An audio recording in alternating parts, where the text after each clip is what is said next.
আমেরিকায় হামেশা নানান কারণে নানান দেশরে প্রেসারে রাখতে হরিচায় হইছেন পররাষ্ট্রমন্ত্রী ডক্টর এ.কে আব্দুল মুমিন এমপিএ।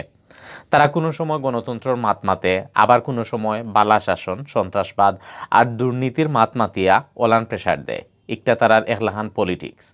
শুক্রবার বিয়ানে সিলেটের উসমানী এয়ারপোর্টর নয়া কার্গো টার্মিনাল বানানির খাম গুরিয়া দেখার সময় সাংবাদিক হলরে তাই ই কথা হয়েছে।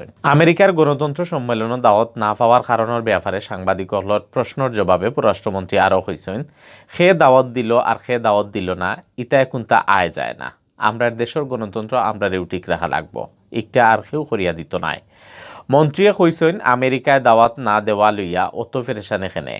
বাইডেন সরকারে বহুত কষ্ট করি একটার আয়োজন করছে, তারা নিজের দেশ লইয়াও বহুত জাতর ঝামেলাত আছে। এই ব্যাপারে আমরার দেশও বহুত বালা আছে। আর গণতন্ত্র কেউ শিকায় না, নিজের দেশের মানুষেও শিকায়। মন্ত্রীয়ে কইছেন বাংলাদেশও বাক্কা 6 বছর দরি বালা গণতন্ত্র চলের, সব দেশেরও কম বেশ কমতি আছে। সপ্তাহে মাথাত রাখিয়া সামনে দিকিলান আরও বালা করা যায়, একটা আমরারেও ঠিক করা লাগবো।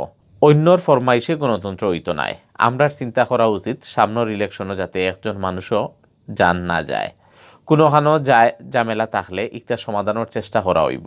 পররাষ্ট্রমন্ত্রী কইছেন ই দেশও এক সময় কোনো গণতন্ত্র আছিল না, দেশের মানুষে গণতন্ত্র আনছে। আমেরিকার গণতন্ত্রের নমুনাও দেখা আছে। গণতন্ত্র সম্মেলনে তারা কোন কোন দেশে দাওয়াত দিছে একটাও জানা আছে। ইনো তারা হারে দাওয়াত দিব একটা তারার ব্যাপার। এদেশের একসময় গণতন্ত্র ছিল না, এই দেশের লোকে আবার গণতন্ত্র ফিরিয়ে এনেছে। আর আগামীতে এই গণতন্ত্রকে আরো পরিপক্কতা অর্জনের জন্য আমরাই চেষ্টা করবো, অন্য কেউ করতে পারবে না। হ্যাঁ, আর আমেরিকায় দেখলেনই তো গণতন্ত্রের নমুনা দেখেছেন। সুতরাং আর কারা কারা দাওয়াত দিয়েছে সেটাও দেখতেছেন। এক এক দেশকে আপনার প্রেসারে রাখতে চায়, কখনো গণতন্ত্রের কথা বলে, কখনো গুড গভর্নেন্সের কথা বলে, কখনো টেরোরিজমের কথা বলে। বিয়ান 9টার সময় বিমানে করে একদিনের লাগে সিলেট আইসলা পররাষ্ট্রমন্ত্রী ডক্টর এ.কে আব্দুল মুমিন এমপি। এয়ারপোর্টে নামিয়াও তাইন নয়া কার্গো টার্মিনাল বানানির খাম গুরিয়া দেখছেন। এই সময় তাইন আরও হয়েছেন উসমানী এয়ারপোর্টও বহুত উন্নয়ন খামর, খালি সিলেটের মাইনছে নাই, ইন্ডিয়ার 7 সিস্টারের মাইনছেও এয়ারপোর্ট ইউজ করতে পারবা। উসমানী এয়ারপোর্ট হইব ই অঞ্চলের ফ্লাইটে আওয়া যাওয়া খরা প্যাসেঞ্জার হলর একটা হাব। এখন সিলেট থাকি 2 দেশও ডাইরেক্ট ফ্লাইট যায়, সামনে দিয়ে আরও ডাইরেক্ট ফ্লাইট চলা আরম্ভ হইব। কার্গো টার্মিনালের কাম শেষ হইলে ইকান থাকি সিলেটের ব্যবসায়ী হলে নানান দেশ থাকি তারা জিনিস এক্সপোর্ট করতে পারবা।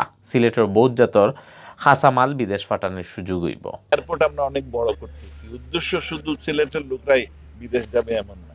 আমরা চাই এইটাই এন্টায়ার এরিয়া, এই 7 সিস্টারের লোকেরা, আমার করিমগঞ্জ, আপনার শ্রীলং, এদের লোকরা এখানে এসে আপনি এটা ব্যবহার, it should be a hub. এখান থেকে আমরা একাধিক 8টা হবে বোর্ডিং ব্রিজ, বোর্ডিং বা 8টা বোর্ডিং ব্রিজ হবে। তো তখন এইখান থেকে ডাইরেক্ট ফ্লাইট যাবে। আমরা ইতিমধ্যে তো 2 জায়গায় ডাইরেক্ট যাচ্ছে, লন্ডনে আর ম্যানচেস্টার। এই সময় পররাষ্ট্রমন্ত্রীর লগে আসতা সিলেট জেলা আওয়ামী লীগের ভারপ্রাপ্ত সভাপতি শফিকুর রহমান চৌধুরী, মহানগর আওয়ামী লীগের সভাপতি বীর মুক্তিযোদ্ধা Masukuddin Ahmad, secretary Zakir Hossain, joint secretary Azadur Rahman Azad সহ দলের নেতা কর্মী।